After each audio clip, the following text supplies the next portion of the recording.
Welcome, everyone, to another episode of VMblog's expert interview series. And today we're joined by Puneet Gupta, the CEO and founder of Amberflo. Welcome to the show. Yeah, thanks for having me, David. Great to be on.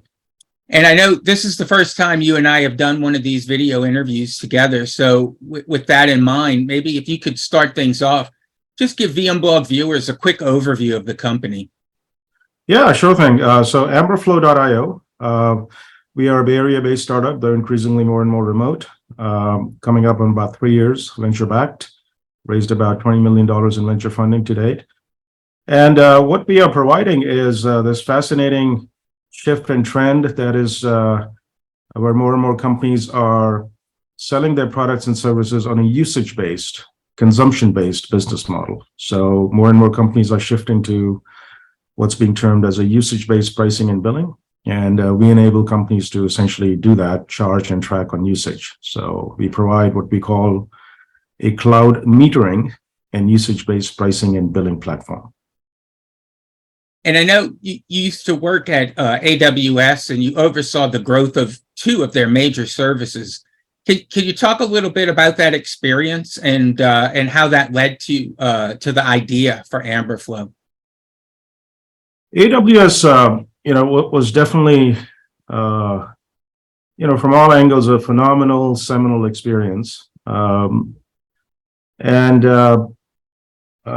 got there relatively in the early days of cloud computing, in the early days of AWS. I joined them back in 2011. I remember we weren't quite even a $500 million ARR business yet, if you can imagine. But it was seminal in many ways, and I'll kind of, sort of connect the dots. Obviously, it has influence largely in what we're setting out to do with Amberflo. I think, and as is true with, I think, many founders and startup companies, people come from experiences they've had, and they see an opening or they see a market trend emerge or evolve, and kind of dots seem to connect. So yeah, I'll share with you, what was sort of at play there, what did I learn, and then a little bit on sort of the vision and the this awareness of where things are headed in the future, right? And also just and I'm sure your audience are familiar with this, as is true about startups, in hindsight, of course, the dots connect. But when you are jumping in with both feet and starting something new, it's not quite that. So today I can say, just coming up on 3 years, actually 2.5, 3 years of Amberflo, we are I'm happy to say that, I think we have a good product market fit. We can also unpack that. I think market is certainly going in this direction. You don't have to take my word for it. I think your audiences can look around. I'm sure some even watching are already thinking about this. So all of those things are lining up nicely. So that has been magical. It wasn't the case 3 years ago. That's the point I was making. But anyways, yeah, back to the Amazon experience. One of the things, when I joined Amazon, I'd already been working about 15 odd years. So I'd already had experience working at some large companies in sort of a leadership capacity. So I'd seen what it takes to build products, launch products, run P&Ls. And coming into AWS, it was an eye-opener. I mean, David, it's like, you come in and you look at this place, it's massive already. AWS, like I said, $500 million, nothing to sneeze at, by the way, by any measure. But even just, overall, the company Amazon was already huge by that time. And one of the things that struck me, and I think about this, very fondly, because it really just captivated my imagination, is that, company already at this size and scale, how is it continuing to progress, operate, innovate, expand into orthogonal markets, and be successful? Forget successful, actually lead and gain the number one, if not number two position.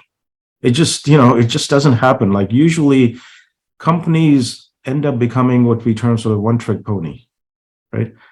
And even within that, should you be so lucky, right, that you can actually own one area, one slice, one category, and here you have a company coming out of nowhere as a book retailer. I mean, just expanding left and right. So that is what captivated me. I just became a student. I wanted to understand what is special about this company and how it is doing that. Okay, long story short, I'll sort of connect the dots. Now, from there, let's kind of filter it down to the AWS world, cloud computing.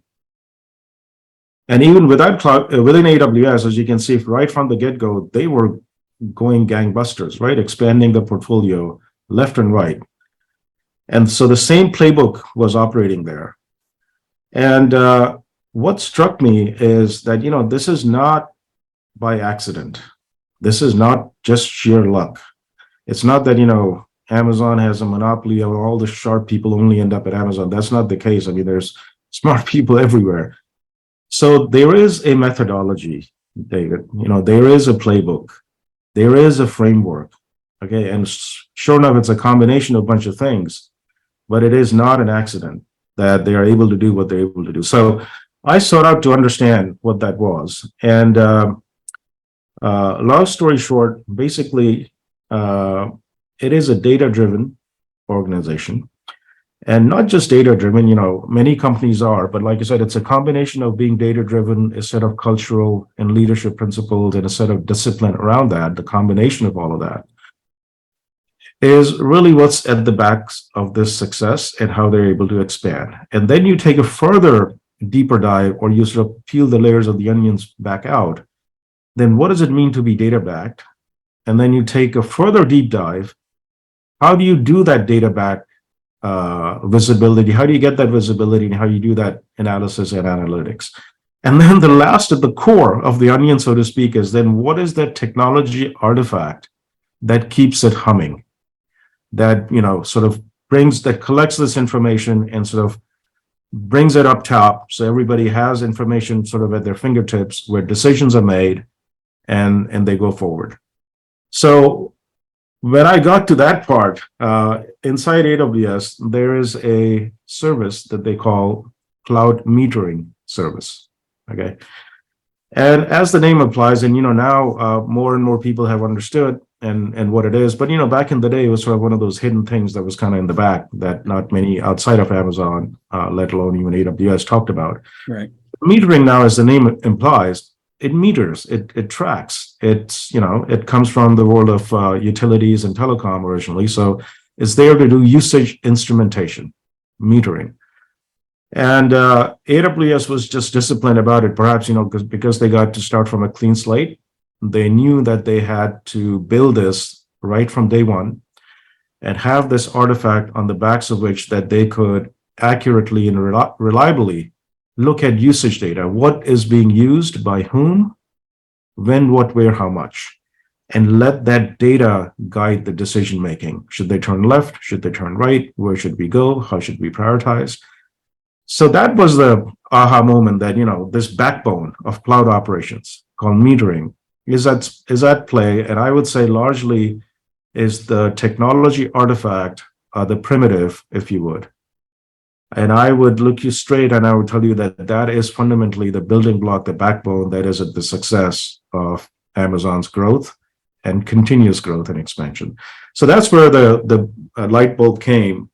And then, you parlay that into where we are today, or maybe even a few years back, the business model then that falls out with that level of instrumentation visibility is then you can lead with what's today we call usage-based pricing and billing, right? So you can then take that artifact and you can have the confidence, because you have that foundation, that you can project forward to your customers a business model that is on usage basis, that you can be comfortable that it is accurate, it is real time, it is on demand, and you can scale that, right?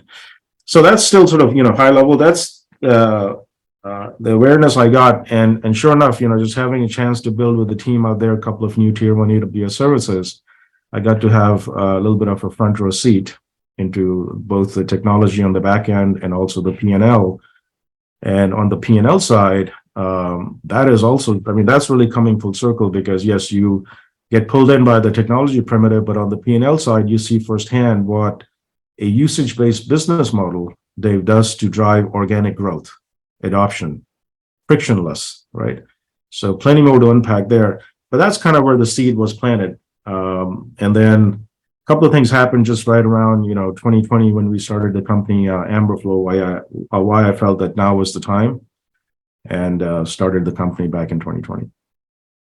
Sort of building on that, how do you recommend companies start with usage-based pricing? And what if their go-to-market model isn't based on product-led growth? Yeah, fair enough. So I would say, I would say that, almost decouple product-led growth and even decouple usage-based pricing. So I'll weave a path, and happy to take a deeper dive with anybody, if they want to sort of connect these dots. But if you believe what I just said, that okay, I'm giving you an example of a large cloud provider, how they operate, what is the foundational building block and thesis of how they continue to run and operate. See, the question to ask, if you're on the fence about whether to go down the direction of PLG or usage-based pricing, is take a step back and ask yourself the following question: why did the first company even have to go down the path of PLG and usage-based pricing? Okay. Make sure that answer is clear, and from there you will know whether this is the path for you or not. Don't try to make the strategic call simply on how hard or how easy it is with respect to PLG or usage-based pricing. Right? Step back. Why was the company, let's just say, AWS perhaps, I don't know if they were actually pioneered it, but they certainly scaled it, usage-based pricing in PLG. Why did they do it? Because certainly the norm there at the time was subscription, and they could have just as well launched their services on a subscription model. Why did they decide to do usage-based pricing? Okay, that is the question that people should be asking. And the answer is as follows. Look, if you are going to operate in the cloud, should you be so lucky if you're cloud native, you started life in the cloud, your stack is cloud native, you build in the cloud, or you're migrating to the cloud and you're lifting and shifting to the cloud. But either ways, if you see yourself in the fullness of time, you're going to be in the cloud. Ask yourself the following question: what is cloud? Cloud actually is a euphemism for elasticity. What we really call cloud computing is really elastic computing, right? There's no such thing as cloud. I mean, cloud is in the sky, but what we're really saying when we say cloud computing, it's elastic computing, okay? If it's elastic, that means it can be dialed up, it can be dialed down. It's elastic, it's on demand, it's elasticity.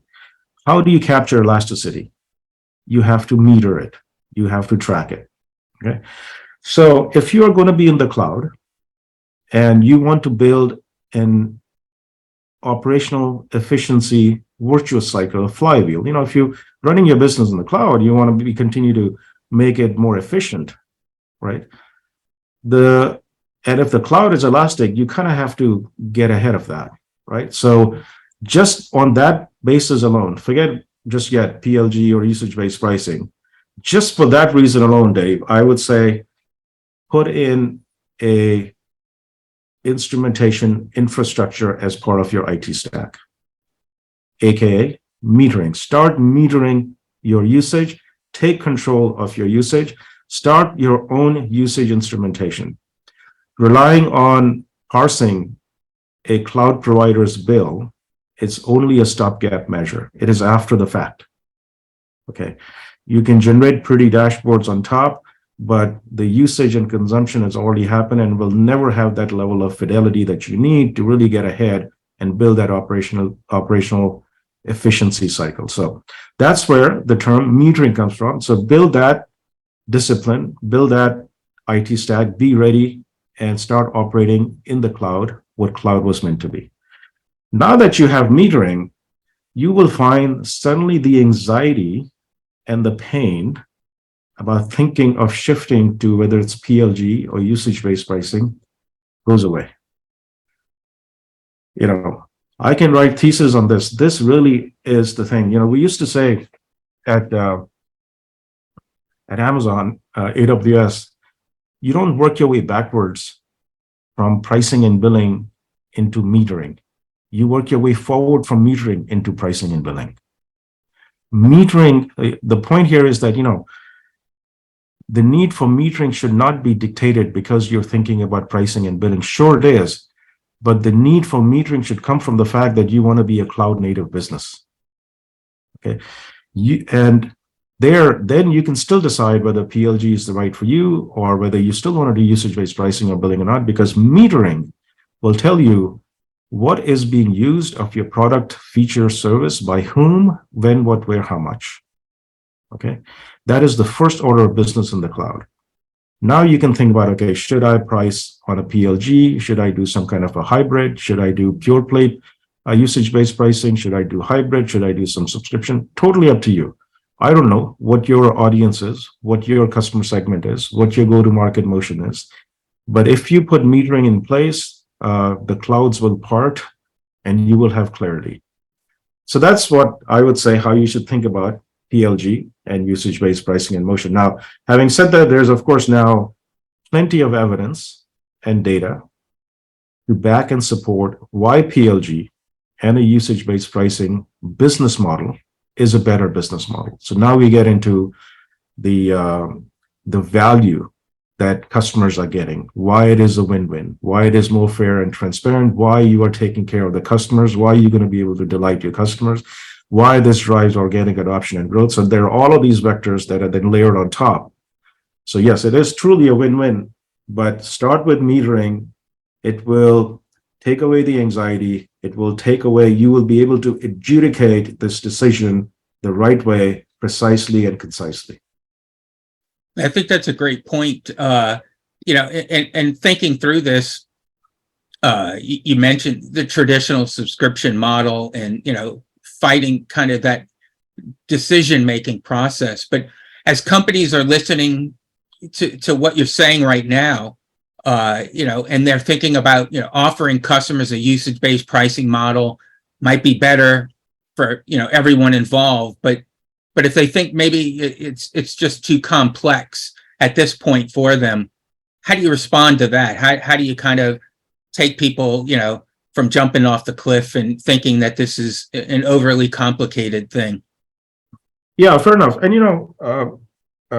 and they're right, because, it is, so let's acknowledge, right? I mean, yes, usage-based pricing model in any shape or form, yes, definitely more involved.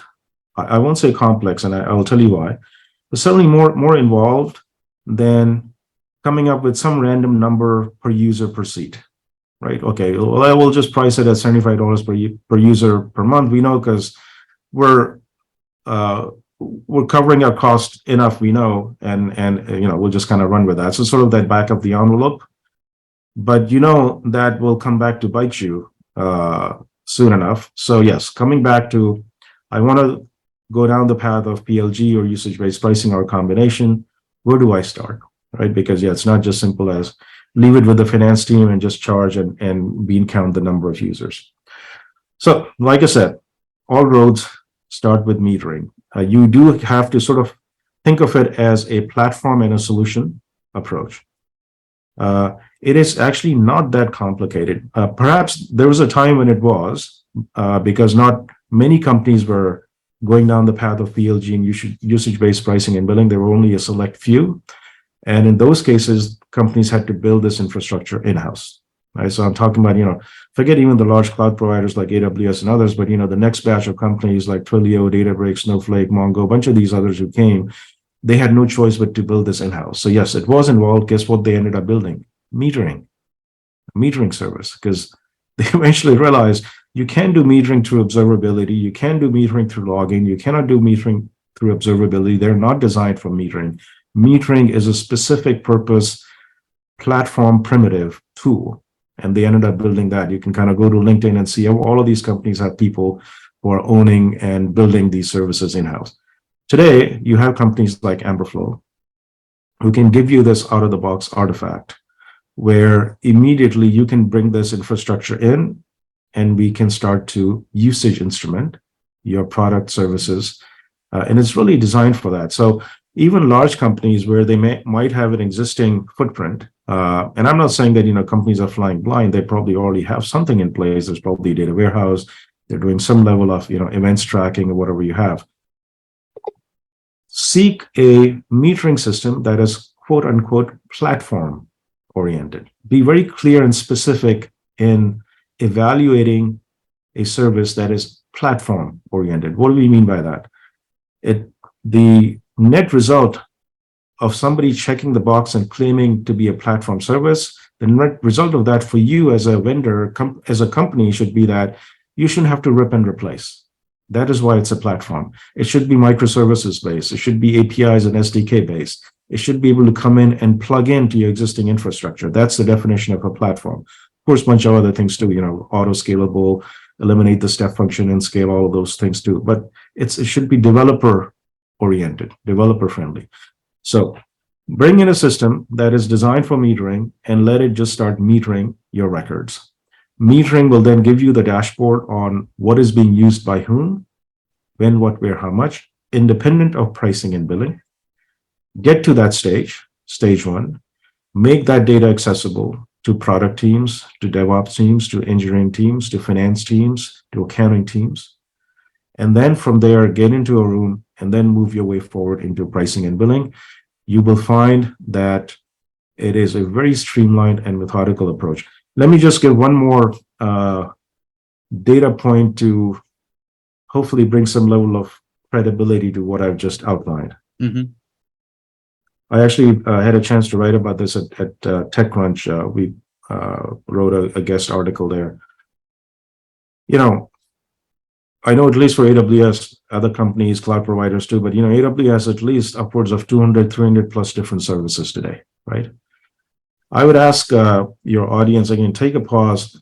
I would challenge anyone to even go find one article where AWS had to retract their pricing model for any one of these services, where they had a mea culpa moment. One single, none. Again, like I said, it's not an accident. There is a methodology. There is a framework that you can follow, and it will lead you to the finish line successfully. And that's what I'm outlining. Now, you kind of talked about this, but I'm trying to figure, is there a difference between between a startup company and a more traditional company that's been around for a longer period of time? I imagine it's easier for a new startup to build cloud metering directly into their applications, where an older company, who has a ton of different services, the idea of trying to retroactively build metering into all of those might seem a daunting task. What advice do you have maybe for those more traditional enterprises? Yeah, fair enough. So, and it is, look, I'm not going to say it's not. I mean, certainly large companies have been out there. And both, one is certainly will acknowledge that, look, business model shifts are hard. That's why they don't happen very often. And in fact, so much so that I think this may really be the first one we're seeing. I don't personally consider the shift to subscription a huge business model change. It was more really a financial modeling change. But this one is, because really it's a 180-degree shift. You cannot even take the first step till you get usage instrumentation in place. But back to your question, okay, for large companies who've been already operating, you got, thousands or hundreds of thousands of tens of thousands of customers, maybe even, right? What do you do? We talked about, okay, one is the sooner you start to tackle this, the better off you are. It is coming. So first I would just say, come to terms with that, it is happening. It is one of those things where, again, we used to say, you can't fight gravity. It's coming your way. All right. Whether you think, okay, my products are not really designed or suited for usage-based pricing, believe me, it's coming. That's a whole different conversation. Why? Okay.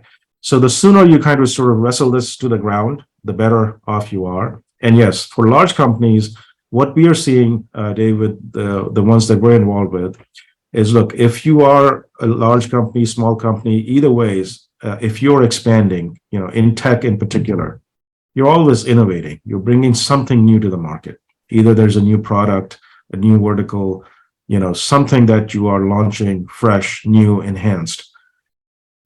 Lead with that, so start small. Take that new product, new footprint. Maybe you're going after a new target market segment.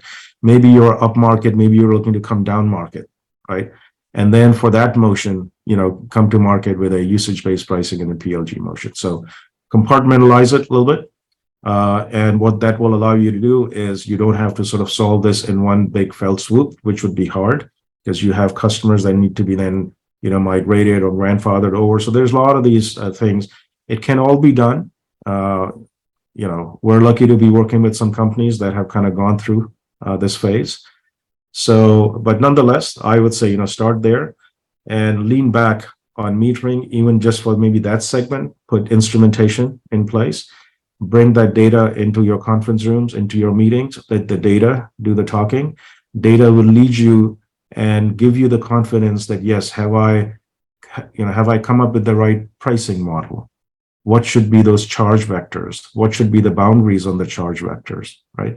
If you have metering data, that will give you the confidence that, yes, I have arrived at the right model, and then you go forward. Well, I appreciate you unpacking this what could be complicated thing for title subject for a lot of folks. And like you said, connecting the dots for everyone. As I wrap things up, I just want to check, how can folks learn more about some of the things we talked about today, more about Amberflo, and what do you suggest the next steps for them to be after they watch this video interview? Yeah, I would say a couple of things. So one is, depending on where you are, good news is there's a lot of information available. I think, just first start just gathering some content online. There's some great articles on TechCrunch you will find on usage-based pricing. OpenView Ventures writes about this topic on a recurring basis. So, gather some intel, be confident in your approach. You will find that there's a lot of data to back you on this journey. Okay. And I always, like I said, the sooner you get on, the better off you are. It is coming. Don't wait till your competitors do it. Get ahead of this curve, number one.